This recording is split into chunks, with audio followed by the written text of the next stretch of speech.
Welcome to the 0.5% Podcast. My name is Nick Plosser, and I want to thank everybody for joining. If you could please go to your podcast directory of choice, hit that subscribe button, write us a glowing 5-star review. I really appreciate it. Spread the word, share it on your social media.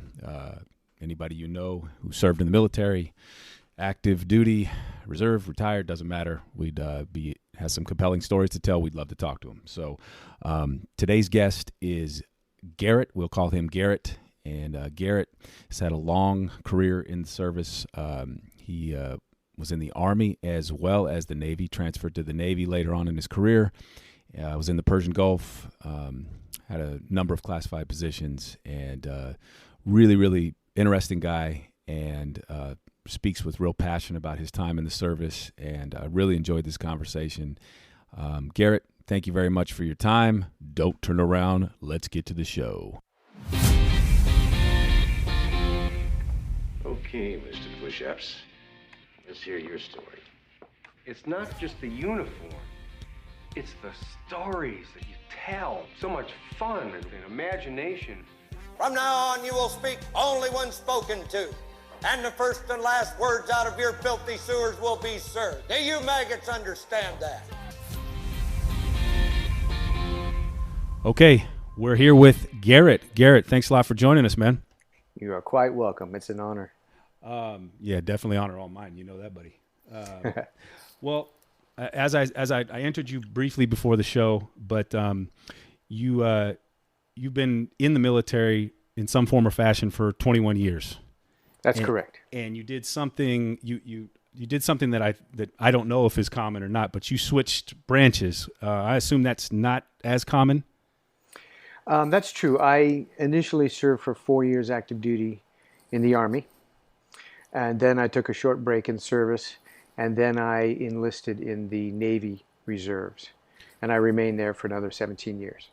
Okay, and so we'll get into that in a bit, but usually, you know, the purpose of the show is to kind of get to know the people who choose this career, and you've been involved in the military in some form or fashion for a long time. So let's go back to the beginning.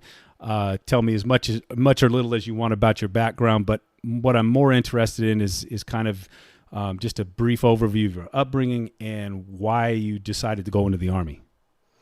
Well, I'm definitely from America's working class, raised in a series of small towns in Northern California and Southern Oregon. At that time, it was lumber country and cattle country.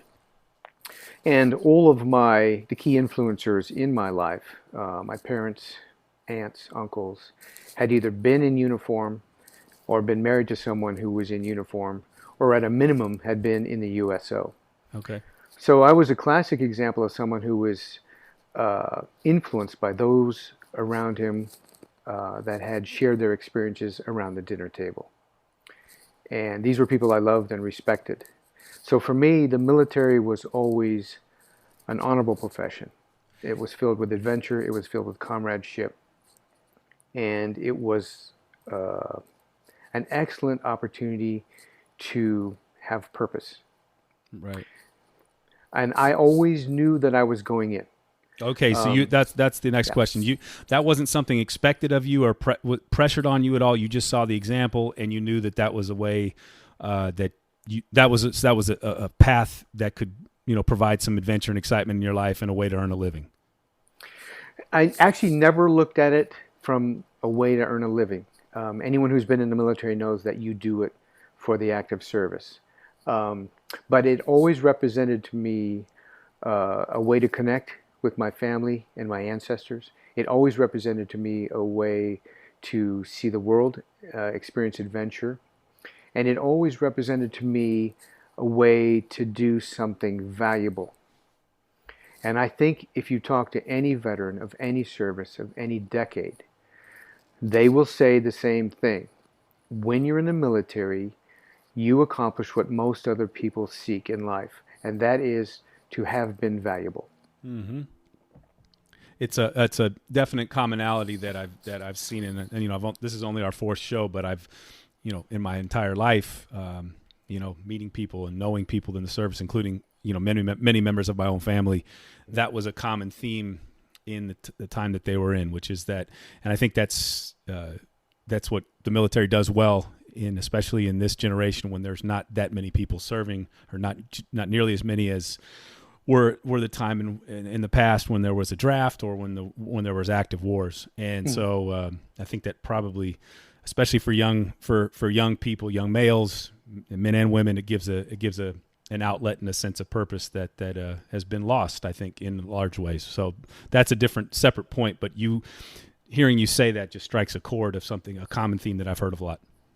Well, I think my impression is that all human beings want to do something valuable. And I see this a lot in the civilian world. Well, I will see people who are at the peak of their civilian careers.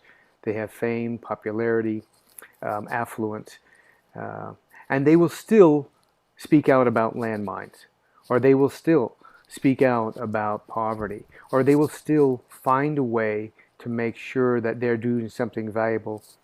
And there's a yearning there. Mm-hmm. And in the military, you get up every day and you realize what I'm doing is important. People's well-being depends on me getting up and getting in the right uniform and doing the right thing at the right time. And this is one of the reasons why I think people in the military, regardless of their rank or regardless of their number of stories they can tell, they can pretty much look anybody in the eye for the rest of their lives. Mm-hmm. And it's a great profession. It's not an easy profession, but it's a great profession. Right. Well, so tell me, did you do the traditional route? You graduated from high school, you went down to the recruiter, and then that gets you to eventually to your basic training in Fort Leonard Wood. And we talked before the show. My good buddy Brian Anderson, who did the second show of this thing, he also did his basic at Fort Leonard Wood, and also spoke of the cold. So why don't you get to those stories? Well, I took a non-traditional route to the military. I got out of high school. I didn't have good grades. I think I was a 2.0 at the peak of my academic career. You and me both, brother. I mean, that's one of the challenges sometimes of rural upbringing, is that education. Mm-hmm. But I had a very strong work ethic. And so I went to junior college, picked up my grades, and then I went down to college and picked up my degree. So I started my career as a writer in a commercial world. And I very quickly realized this was not what I wanted to do with my life. So like many people, somewhere in mid 20s, I was looking for a change. And I happened to pass by a booth on a college campus, and a recruiter was there and said, "We're looking for people. What are your interests?" And I told him, I love international relations. I love politics. I love the dynamics between individuals and countries. I'm not really wired for kicking down doors. Mm-hmm. I'm not one of these guys who feels comfortable wearing a shirt around that says, shoot them all now and sort them out later. Right, gotcha. I was really intuitive, creative, empathetic individual. And he said, "That's what we need." And he said, "We've got foreign affairs officers. We have all kinds of careers." And so I did it. And I enlisted in my mid-20s. And I immediately felt self-conscious about my age.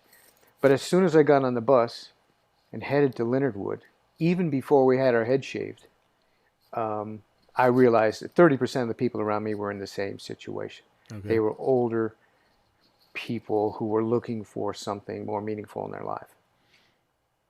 And did you kind of gravitate? Did you gravitate towards those guys early on, or was it just something that you noticed in common? Yes and yes. I mean, like attracts like generally. Yep. But I think with a few moments, you can make eye contact with another individual and realize they're sizing this situation up the same way you are. Yep. Because so much of life is spent in what is unsaid or not said, yep, or transmitted non-verbally. The space in between, yeah. Yeah. A couple of times I looked around and I realized this guy is sizing this situation up as much as I am. And the next thing you know, you do what's brilliant about the military. You stick out your hand. and say, hey, my name is Garrett. You want to bunk together, or you want the top bunk, I'll take the bottom, or whatever.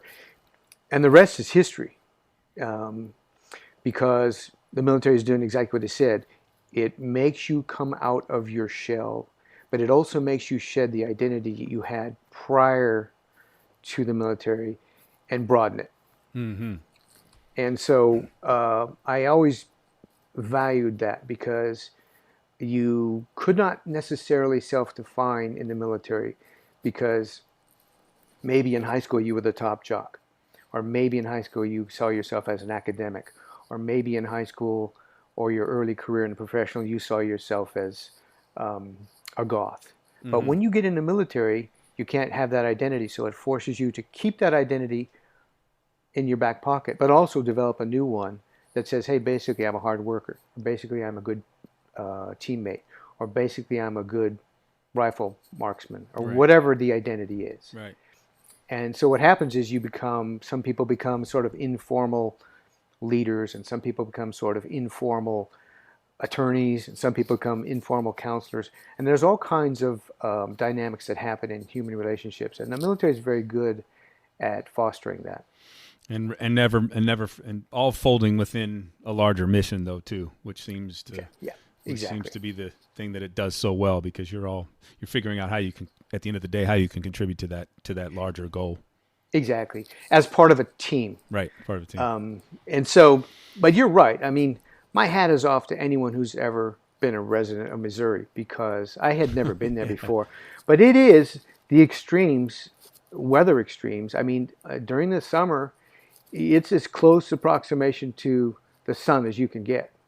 And during the winter, it is the lunar landscape. And I remember when I got there in the dead of winter, we pulled up in the bus and I looked out my window, and the snow was already knee deep. And this would stop most civilians in their tracks. But in the military, they just said, so? Yeah, right. Get off the bus and start doing push-ups. And you haven't lived until you do push-ups when you go down, your chin hits the snow. Right. And so we did the entire basic training in full snow gear. Jeez. Absolutely full. We ran, push-ups, sit-ups, pull-ups, training, eating, and sleeping in full snow gear. And you mentioned something real quick. You said that. What did you say that was unique about Fort Leonard Wood from the federal level? Well, somewhere around the last day of boot camp, when your drill instructors, your drill sergeants allowed you to speak out loud, somebody said something about the cold. And I remember he looked at us and said, Fort Leonard Wood is the only military facility in the nation that can actually be closed down legally for heat and closed down legally for cold. Told you that at the end, huh? Yeah. And I never forgot that. And I said, I can completely understand that, because the temperatures there were, sometimes they would drop to sub-zero. But what I was most impressed was, and my biggest takeaway from the military, and I'm sure maybe any veteran who's listening will agree with this, is that when you're military, you learn that there are no such things as a game stopper. Right. I mean, when you're training in the cold and someone says, hey, drill sergeant, or hey, so-and-so, it's like 4 below. They will look at you and say, and? Right. And the next thing you know, you're actually marching in it, shooting in it, doing push-ups in it. I remember in Fort Leonard Wood, the Army's rifle training uses pop-up targets. And they are spaced at anywhere from 50 to 300 meters. And they pop up and they go 1,000, 2,000, 3,000, and then they fall down again. But the snow was so heavy, they couldn't pop up off the ground. So I looked at my drill sergeant and I said, I can't see anything to shoot at. And he said, fire all those 40 rounds, numbnuts, and get out of the hole. Well, listen, I guess Hitler didn't wait at the Battle of the Bulge for minus 40 in the woods in World War II. So a bunch of green boots and boot camp in Leonard Wood are not going to be stopped by some snow either, right? That's exactly right. I mean, it was basically a way of forcing you to accept that you can do more than you think you can. Right. And it was proven later, years later, at least 13 years later, when I was in the Navy. I did a tour in Korea in the winter. And you can see the North and the South Koreans, and they will run in the snow. Mm. And some of them, as a way of psyching each other out, will run in the snow with their shoes off. Jeez. And, anybody who has even military 101 recognizes that the most likely times of attack or surprise are in inclement weather. Mm-hmm. So my hat was off to anyone who's ever resided in Missouri. That's the second person I've been through Missouri, but not off a enlisted bus and not doing push-ups. So I was in the comfort of a warm coach. So I can't contribute anything to that. But so you get done with basic training. What's your next step? My next step was language school, and I can't go into too much detail. The position I held in both the Army and the Navy was classified. Okay.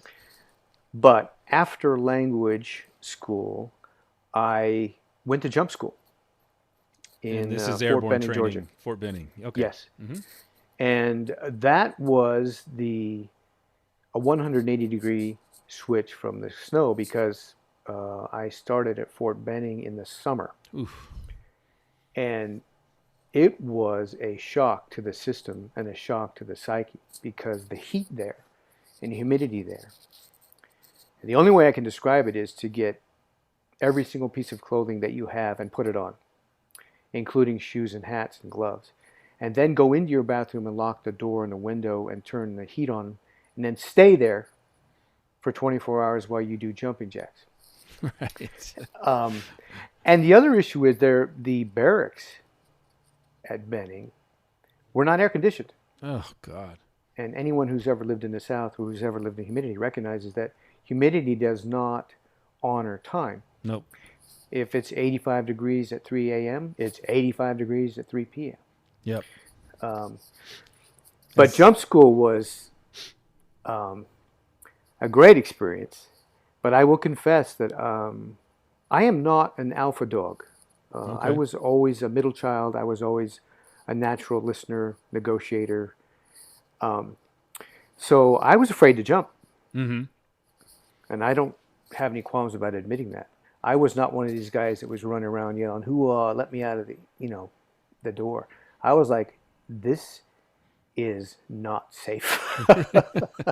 I mean, you could die. So I jumped. I made my minimum jumps, and I'm proud to have done that.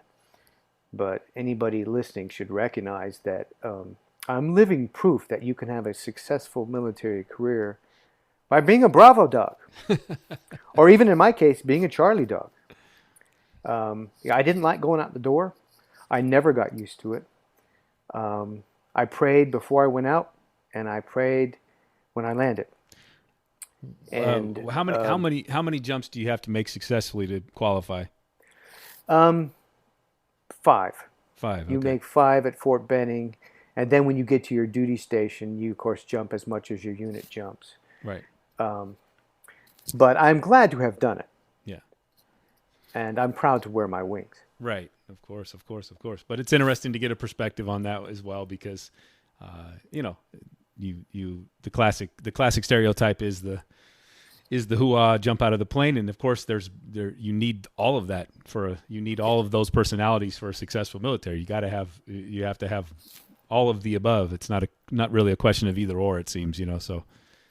You said that very well. I think a lot of times people don't realize that only 1 or 2% of military professions are engaged in combat. Right. I mean, most people are air traffic controllers and medics and logistics specialists and Yep. payroll specialists. And in my case, there's entire levels of classified. And so you don't need to be a door kicker. You don't need to be an alpha dog. And my hat's off to them because they are a rare breed. And very rare. Yeah. And that's why I admire them. Yep. But you can have a great career. I did. Yep. I'd do 21 more years if they'd let me. Yeah. No, that's always great to hear, man. I remember when I was trying to explore the idea of getting into the Marine Corps, and the recruiting captain I had said, when I asked him about jobs, he just said, hey, man, just remember it takes 6 or 7 guys to get that tip of the spear to the front to fire his rifle. So, that put it in a good context for me, because I did want to be the door kicker kind of guy, but he was just trying to give me a range of options of jobs. And he said, there's only a tiny % of people that actually are wired that way and good enough to do all of the things necessary to be at that very, very tip of that spear. So there's just a lot of ways to skin the cat, in other words, and that kind of helped open my eyes to that prospect. I think too that the people that came in with self-identity as door kickers largely did not become door kickers. That's right. Usually the best people that surface are those who are more reflective and who are more, for lack of a better term, boy next door types. Right. You see a lot of swimmers, you see a lot of water polo players, you see a lot of readers, you see a lot of people who love history and politics. You see a lot of people who view themselves as part of a larger world and performing on a larger stage. And so they recognize intuitively that it's not about them. And that allows them to excel. Yep. That's a commonality I've reading about and heard. And Mr. Egan, who was my mentor, Terry Egan, he was a Marine pilot and also was in the Army before that. But he used to say, when I was thinking about doing this, he said, just remember you can teach, to use a crude analogy, you can teach a gorilla to fire a weapon, but the military, what the military needs and values is brains. And he said, so just keep open mind when you go in and survey all the options. And so anyway, I guess that adds to what you say about that. So. Well, you just hit on something that's very important, and it's a common myth about the military, is that they control you. Right. That's right. That is absolutely the opposite. The military, and I've served in 2 branches, and I've been an officer and enlisted in both branches. The military is the most creative environment you can find. And the reason for that is you are operating in an unpredictable, unscripted environment. So what they need is people who can think on their feet, under stress, creatively. So you're right. Let's say you train someone to fire a weapon. But what you cannot train is that person not to fire the weapon. The judgment to know when to fire the weapon or where to fire the weapon. And very quickly, people who need strict supervision or strict guidance or strict instructions will fade because they simply cannot adjust to unscripted situations. So the military is a lot like anyone who's ever played football. The military coaches you, trains you, and stands on the sideline and as a support network. But once you step on the field, nobody knows where the ball's going. Right. You can plan as much as you can. No plan survives first contact with the enemy, et cetera, that old saying. And it's funny talking to our first guest on the very first episode, Jay, who's a Green Beret. That was really what struck me about him as well. And in talking to him is that he that so much of what he does, he's asked to wear so many hats, even though he's part of that very small group that does what he does. He's asked to so much of his job is discernment and judgment, not just being proficient at firing a weapon, even though those guys are the best in the world at that. But they also have to be diplomats. They also have to be, politicians. They have to be aid workers. They have to be shrinks. They've got to, they've got so many different jobs, and all of those jobs are mental things, not the actual physical act of fighting. So that just adds on to what you said there. So anyway, It's all about judgment and intuition. And I'll give you an example. I have no stories that can match combat fighters, and I don't pretend to. Right. I've often told my children, if it was exciting or interesting, I wasn't there. However, I think you're exaggerating slightly, but yeah, what you can talk about, yeah. For sure. However, I will give you a situation that I came across that might illustrate the military's emphasis on creativity and judgment. I participated in a international forum, and it was a dispute over a waterway. And country A made a very strong claim that the waterway was theirs because it had been traditional tribal passage. Country B said, I don't care about your tribal passage. The ground underneath that waterway extends into our exclusive economic zone. And Country C said, I don't care what you guys are saying. The ships that pass through there have a high rate of mishaps, and those mishaps are ending up on my shores. Mm-hmm. So we would like the right to search and inspect any vessel passing our shores. And Country D said, over my dead body. Nobody will board our vessels. I don't care whether we're carrying oil or radioactive liquid or what. So this went on, and there were 7 different countries making claim to the same space. And finally, all these faces turned and said, what is the U.S. position? So, all of a sudden, every sound you've ever heard in your life, and every word you've ever heard in your life, and every person you've ever met in your life, and every training you've ever met in your life is crystallized into one answer. And so, people underestimate how creative and how much intuition and how much judgment is involved in the simplest exchanges, because the first thing you learn in the military is most people are right. Most people are right. There is very, very little difference between right and wrong. It's only simply who is professing what, when, and how. Perspectives and gray areas and that type of thing. Yeah.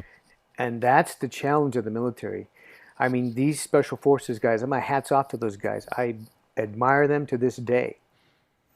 But I also understand that, I mean, if you're an air traffic controller, or you're a physician, or you're a physician assistant, or you're an NBC specialist, a WMD specialist, you have to use creativity and judgment every single minute of every single day. For sure. Yeah, absolutely. But well, let's that topic, by the way, is endlessly fascinating. The psychology of it, and you know, the paradox of doing this show is that some of the most interesting stories, like the scenario, we could probably do a whole show just on that scenario you laid out. Unfortunately, we can only get so far into it. But but it's that those are the things that, because as someone who has an international relations history background as well, that stuff fascinates me. So, but anyway. Another time over a bottle of bourbon, and so you get done out of jump school, and then the Persian Gulf happens, the first Persian Gulf conflict, and you tell me about that a bit. You mentioned some stuff before, some different bullet points, but I'm curious to hear some of your impressions of that. Well, I was assigned to a tactical unit, and we dealt with a great many prisoners of war. Okay. And everybody and their brother was there, including countries in the coalition and countries not in the coalition. So you had this strange dynamic of all these people who were watching each other's militaries function. At the same time, you were being exposed to this entirely other country who moments earlier had been trying to kill you. Right. And so my first impression was I was shocked at some of the stuff that happened between Islamic countries. I did not anticipate and had not been aware of how much some of them harbored great hostility towards each other, and it would manifest itself in attacking each other. So many of the prisoners were behind concertina wire, or some of them were behind concertina wire, and other ones were part of the coalition.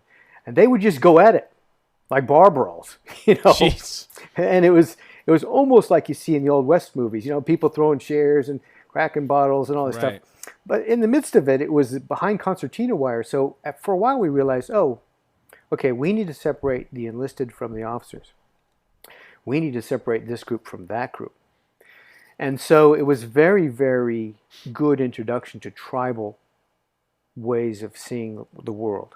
Do you mean, sorry to interject, but do you mean that you would have, say, an Iraqi Revolutionary Guard Corps or whatever, but and they would be within themselves because of the importance of rank within that tribal culture?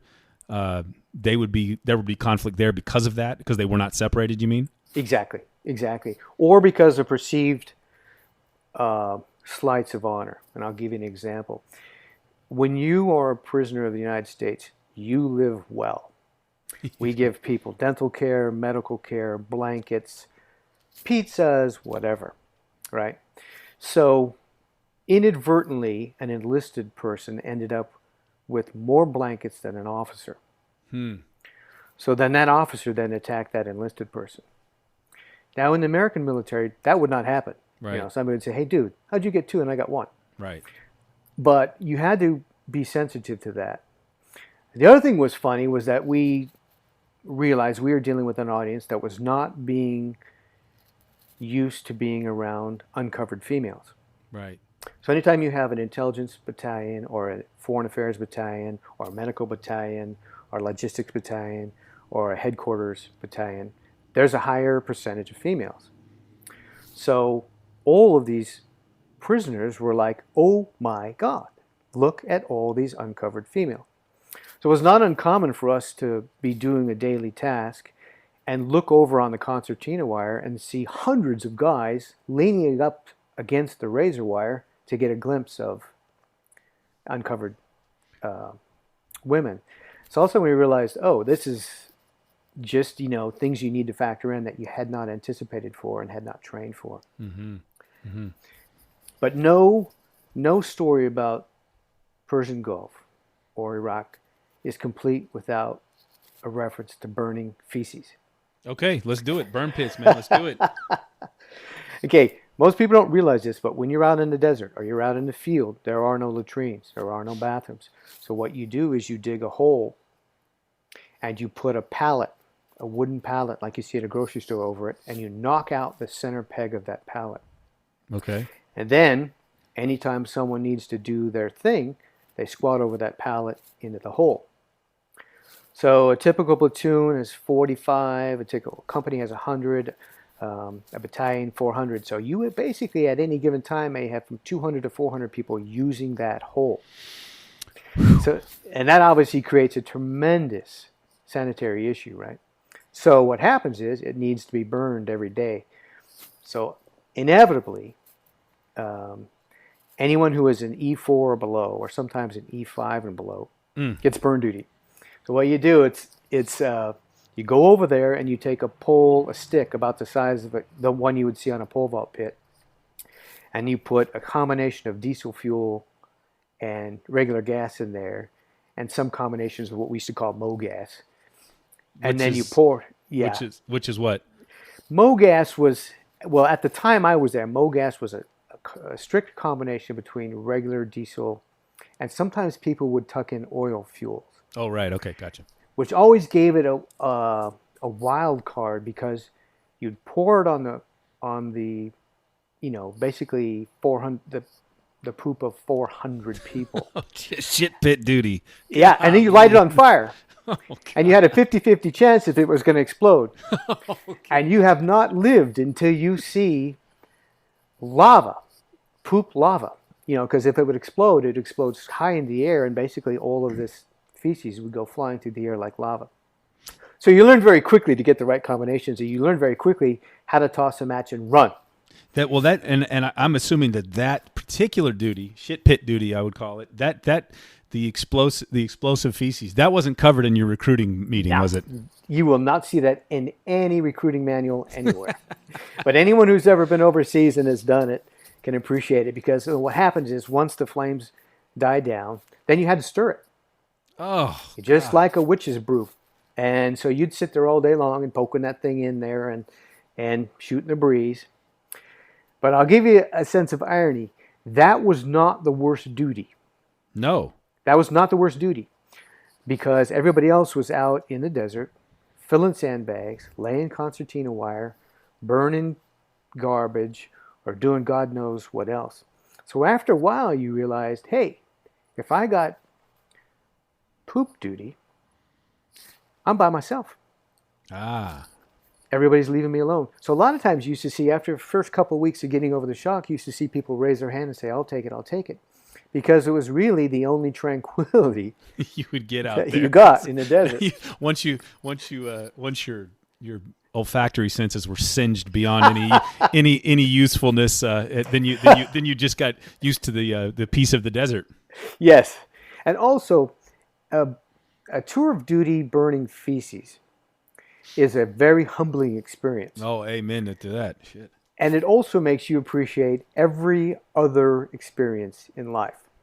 And this is one of the reasons why I think it's very hard to upend veterans when they return to the civilian world, because someone says, oh my God, this hotel room only has one bed, or this barracks doesn't have cable TV, or I'm sorry, we have a 20-minute wait. And that veteran will sit there and go, okay, no worries.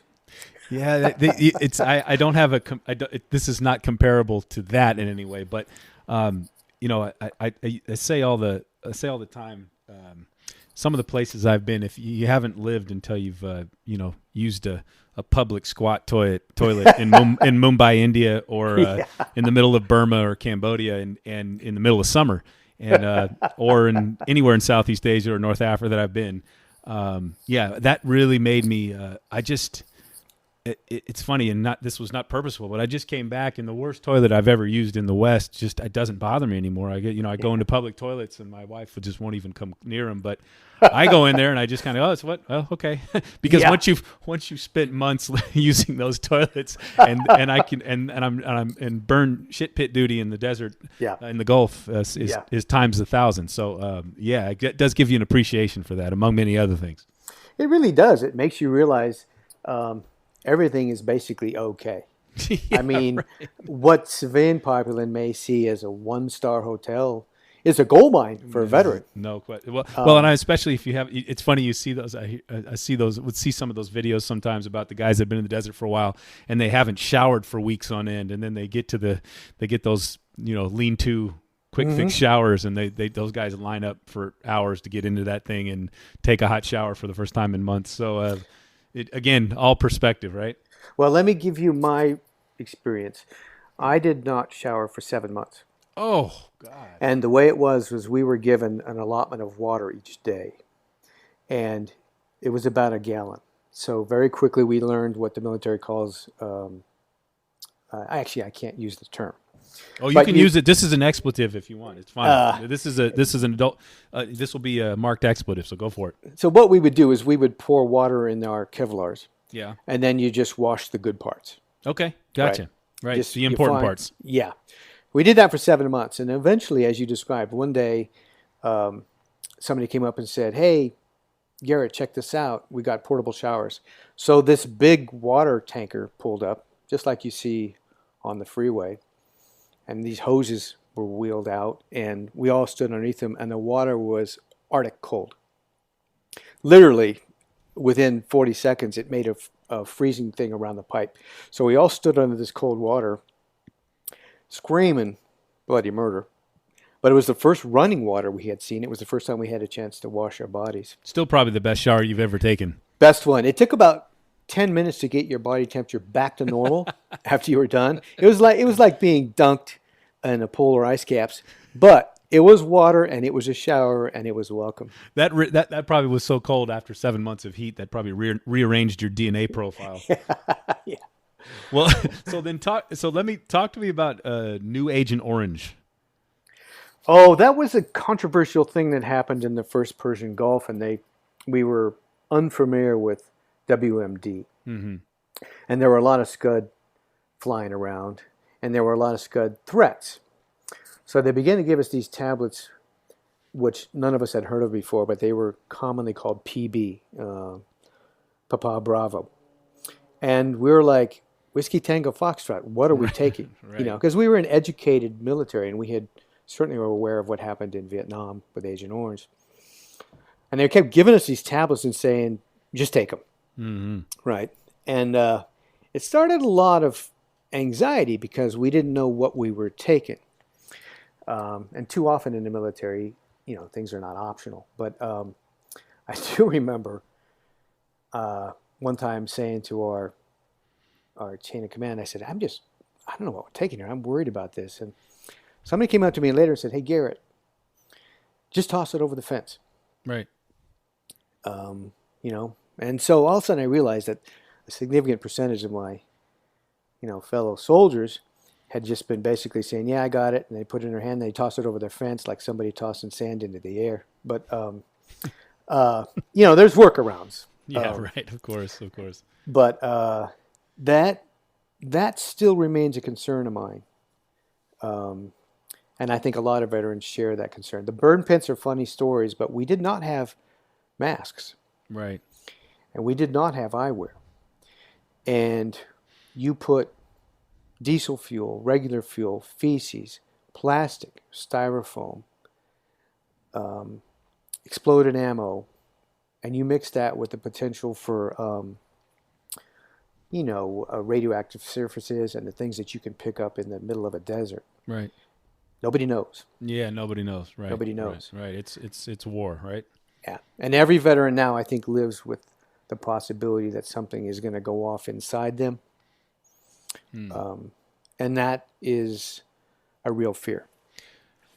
And, you know, adding on to that, is there any other, how long were you in, you know, in the Gulf and during that conflict? And is there any other stories that come to mind, or how far did you get in, or whatever you can discuss, obviously, but is there anything else that sticks out for you? The most I remember is the fact that, you know, dealing with prisoners, when you look across the table, we were only separated from them by one arm's length. Mm-hmm. And you realize how human everybody is, and you realize how alike everybody is. Mm. And that left a long impression on me, because I realized, for one thing, they would never view us again in quite the same way. Mm-hmm. We were good to them, and they responded. The second thing I remember is, and this is funny for anyone who's ever been in a co-ed military environment, I was enlisted at the time, so I used to get guard duty, and guard duty was always done at night. And I inevitably drew the 2 a.m. shift. Oof. So here I am, out in the middle of the desert, my NVG's on, going from post to post. Well, we had a co-ed environment. And without going into details, whenever there is a co-ed environment, nature will take its course. Shockingly enough, right? The real challenge in the military is, where do you find a place for nature to take its course? And trust me, many times it was in those shacks that line the perimeter. So I very quickly learned, when I was approaching the shack to check in, to click my mic and give the people in the shack a chance to button up. Or I would bang the top of my Kevlar with a magazine, and then I would sort of yell out in the desert, "Whoa, I'm sure getting close to the shack now," you know. But a couple of times, the people, when I came into the shack, they didn't react in time. And trust me, you have not lived until you've seen two people in coitus interruptus through NVG glasses. You know, it was like okay. Leaves an indelible imprint in the mind. Or yeah, it's like, okay, this was not in the brochures. Well, so give me the time. So the Persian Gulf winds down. You're done in 91, and you come back. Now, what is what's going on in your time in the service between 91 and September 11, 2001? Well, I served honorably in the Army, and I'm glad to do so. And the older I get, the more I realize how valuable that was. But I also realized that I needed more. So I took a short break in service and worked in the civilian sector again. And then I actually enlisted in the Navy Reserves. And I was very happy there and enjoyed the whole thing. And it was one of those... real quick, I'm interrupting you. I apologize. No. What precipitated the change between Army and Navy? Was Navy a different, offered you more of what you were looking for specifically? Was it, what was the idea behind that? Kind of yes, and yes. I knew I wanted to continue serving, and I knew I missed the military kind of in the way that people miss an ex-girlfriend. Okay. It just doesn't go away.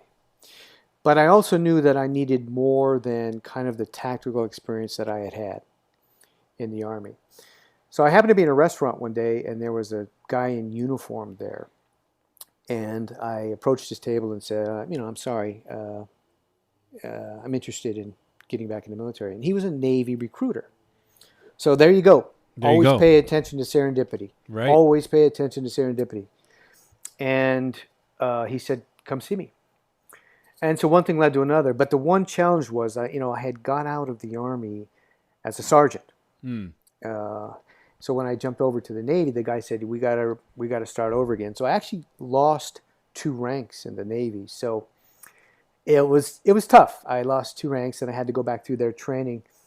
And the only way I can describe it to a civilian audience is if you were in college and you wanted to change to another college, and they said, fine, we'd love to, but you got to go back to high school. Oh, God. But I did it, yeah. And you pay the price for what you want to get. And 17 years later, I still never regret it.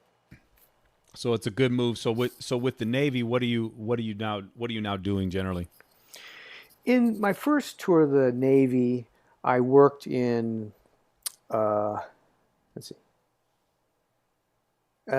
let me just skip over that. But my first tour of the Navy tended to be more strategic. Okay. And it tended to be more driven by analysis. Okay. So you're utilizing skills that you were trained for in the Army, but just in a different capacity now. Yes. And they were on a larger scale. Okay. And I did that for several years, and I enjoyed it very much. But I realized the Navy, more than the Army, is top-heavy. Okay. You have to have some brass to get to the playing field.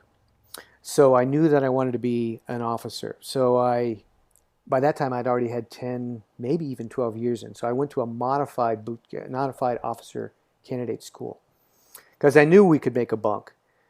And they knew we could march in formation. So we went to a modified officer candidate school in Pensacola, Florida, which again, in the summer, was, basically like being set in stepping into your fireplace. No question. So I got my commission, and then I had a series of assignments that involved different surface, subsurface, and aviation assets. Okay. And took me around the world, exactly like the brochures say. And I thoroughly enjoyed it. I really had a good time. So, and that leads us. Tell me about 9/11. Because that's obviously an experience that all of us have in common that lived through that time. So, what were you doing, and kind of what was your reaction to that? And you were obviously mobilized to active duty after that.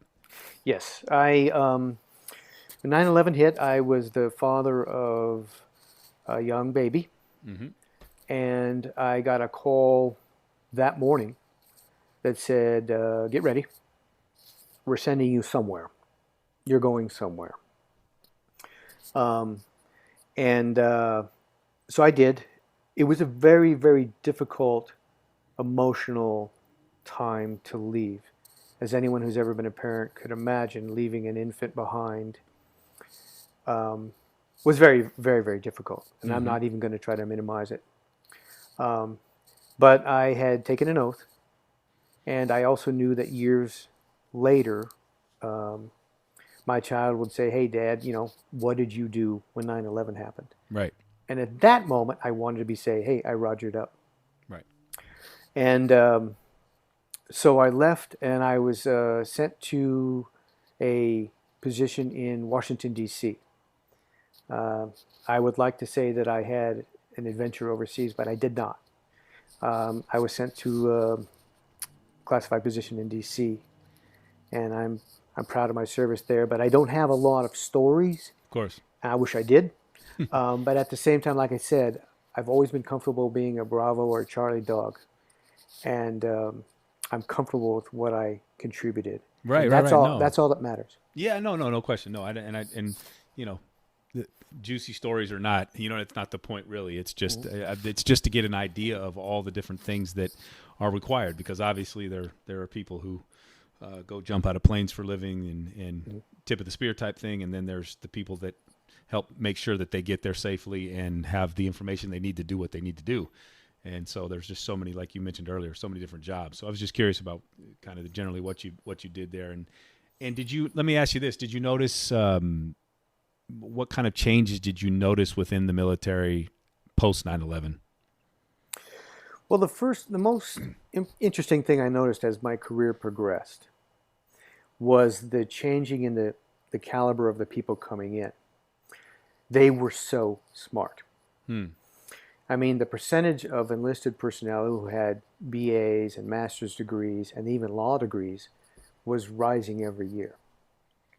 And so we really quickly realized, hey, these people learn quicker than we do. The second thing I noticed was that there was all these new forms of warfare. There were drones. There was cyber. There was laser. I mean, there were all these ways to influence the battlefield without wearing jump wings. And so as my career faded at the end and I, reached retirement, I realized, wow, we are moving into the original Star Wars, back the movie that came out in the 70s. Right. And I was like, wow, this is my generation is going to look to future generations the way the Revolutionary War did to us. Right. It's a sci-fi level. It's a sci-fi level. What we talk about, what we now think of as sci-fi, yeah. And yet at the same time, nothing has changed. You still need to be able to be intuitive, creative, to work with other people. And you still gain from the fact that you're all moving in the same direction and you're all contributing. And so that leads you to kind of now, you're officially, you left in 2015, is that right? I did. I retired in 2015. Very pleased to have done so. And like many of my peers who served, you're drawn to the military because you want to play on a larger stage. And the military reinforces it by saying, listen, what you're doing is important. So I see a very high percentage of people that I served with going into teaching, going into politics, going into starting programs that assist veterans or wounded warriors. Almost all the veterans I've seen, a very high percentage of them, are drawn to future service. And I'm the same way. I'm the same way. Okay. It just doesn't leave you. Doesn't leave you. Yeah. It's I think that's like most people who have, I guess more properly referred to as callings rather than professions, I guess. And you don't lose a calling just because you don't do it every day anymore. I think that probably sticks with anybody who has that sort of calling, That's exactly right. And I can tell this much. When I was in the military, I never checked my W-2. Interesting. I never really paid attention to how much I was earning. I knew that my life was difficult. I knew that my life was challenging. I knew that my life was filled with hardship. And at the same time, money just never registered with me.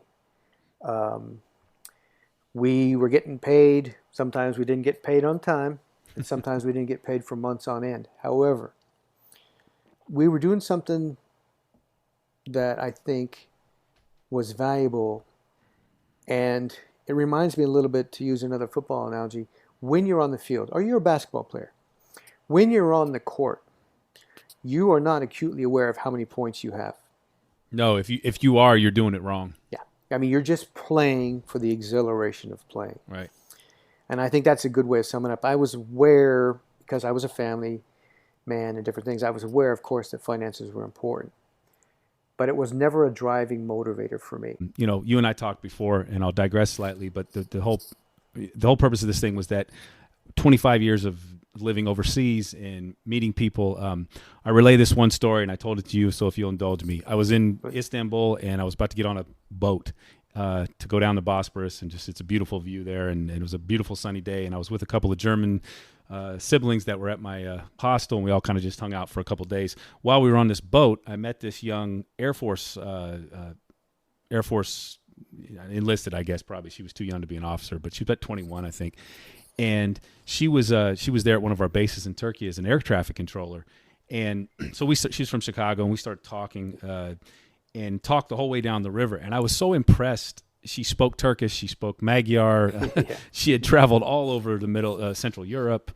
She was she was fearless at 21 to be a woman in that area, to do that. Mm-hmm. And I just was struck by how switched on she was. And when she told me her job, I subsequently went and looked up that thing and up where she was and what she did and how much equipment and resources she was responsible for. And all of that at 21 years old, I just was, it gets shamed to me a bit because I was probably 30 at the time.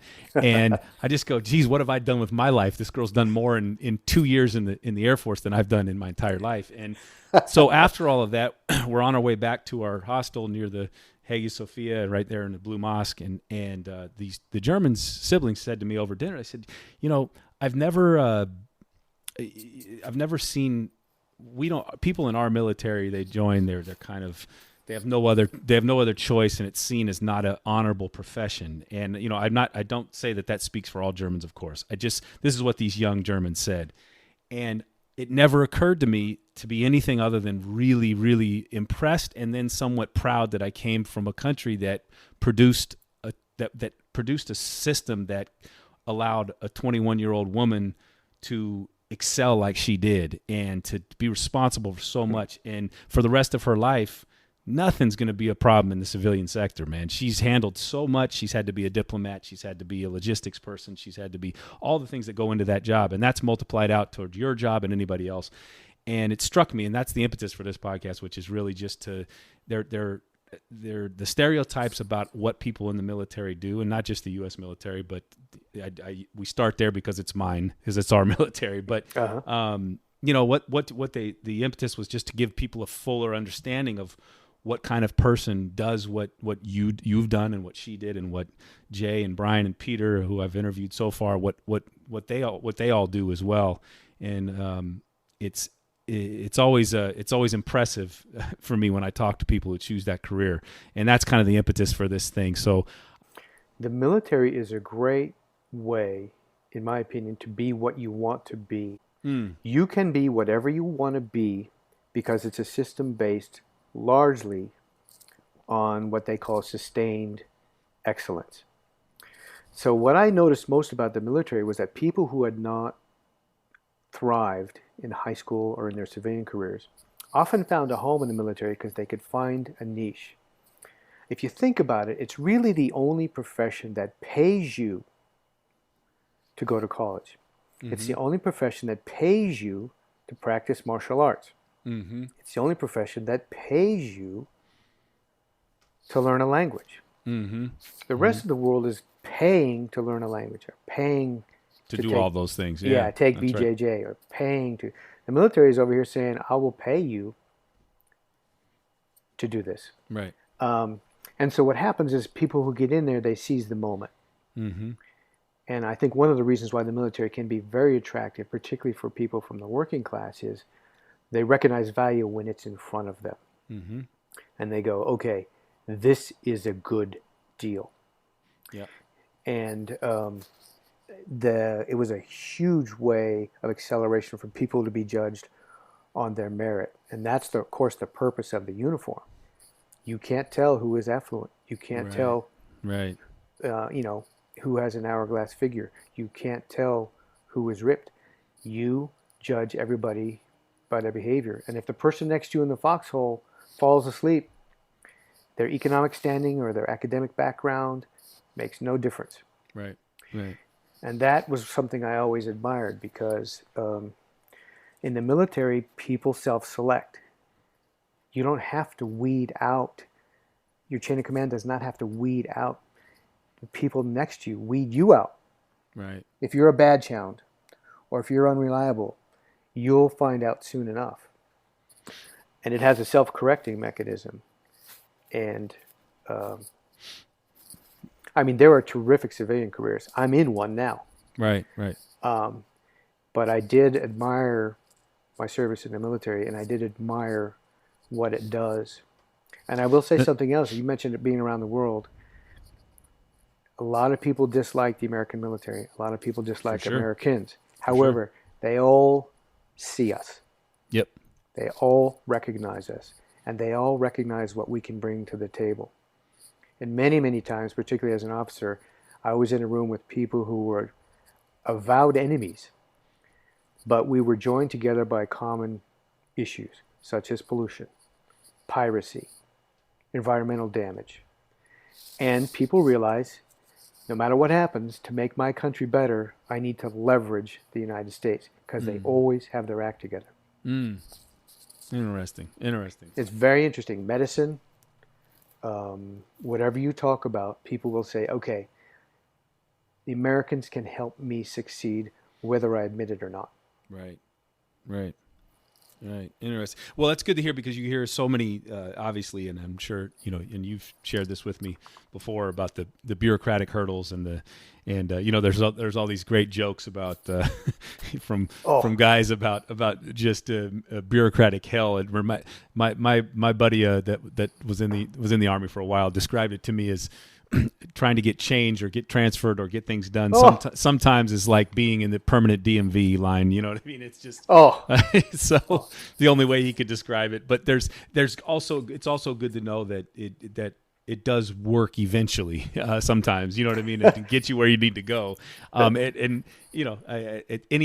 Just by definition, anything the government does is going to be inefficient by definition. But also anything that is that big of an organization is going to have inefficiencies as well, because efficiency mashes up against bureaucracy and so on and so forth. So anyway, it's good to hear that the meritocracy portion of that is still able, and that's one thing I've seen for sure.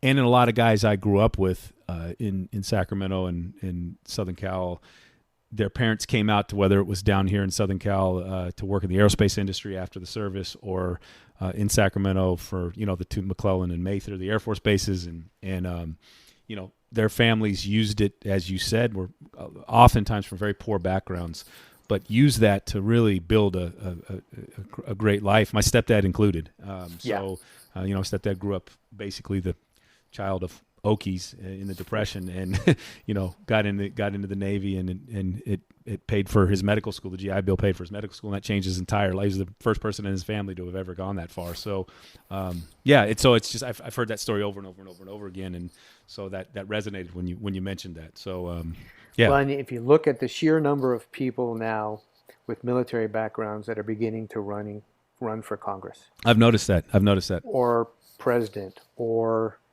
I think at one point the press secretary was in the Navy Reserves.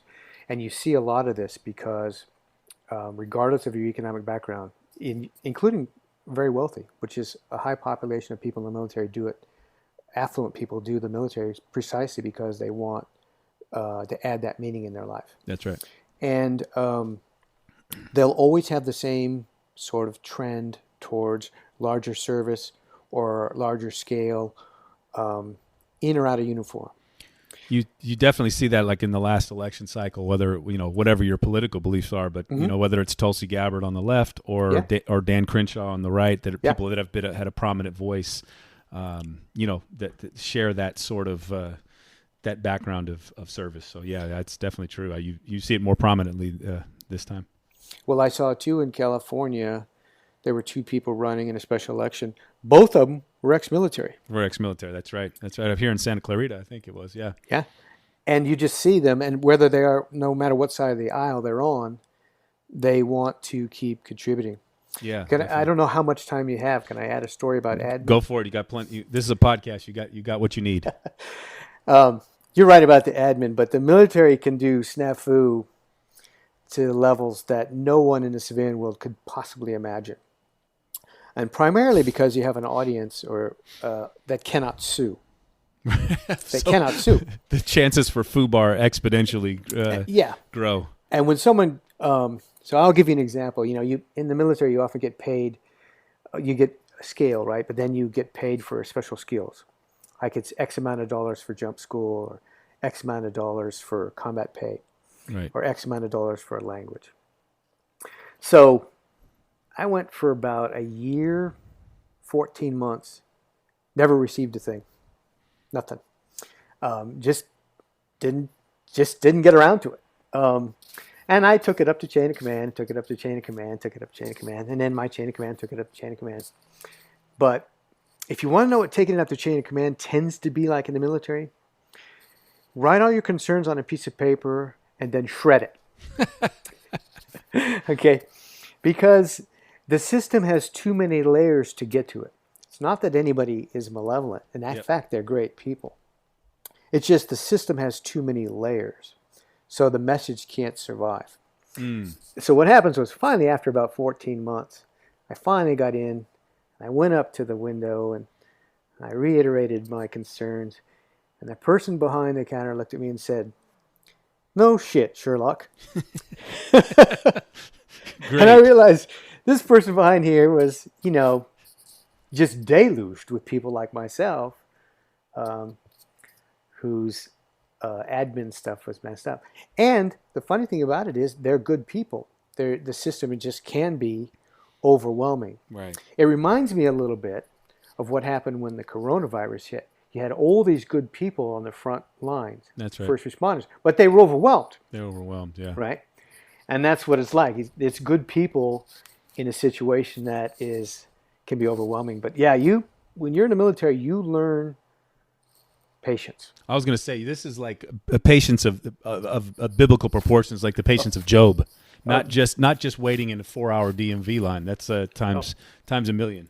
Yeah. 16 months is a far bigger window. Yeah. Jesus. I mean, DMV line for most people in the military, veterans, would be a gold mine. Right. They would say, "Oh my God, you're serious? We can get this done in 4 hours?" You got to be kidding me. Right. I think a lot of people in the military would think I'm being punked. Yeah, right.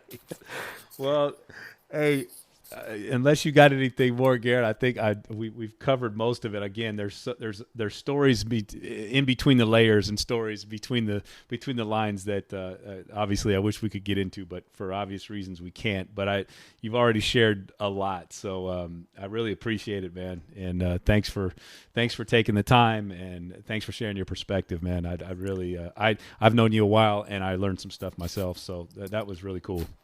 Well, I love the Army, and I love the Navy, and I love serving, and I appreciate you offering an opportunity to share those.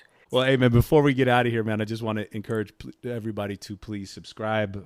Apple iTunes, Google Podcasts, Spotify, Stitcher, TuneIn, iHeartRadio, Alexa, on and on and on and on.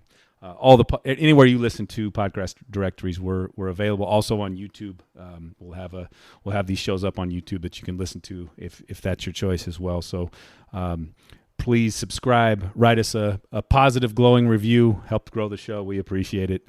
And one more time, Garrett, thank you so much, man, for your time. I appreciate it. You're quite welcome. Thank you, Nick. Wear your mask. Yeah, right. Talk soon, man. All right. Bye. Later.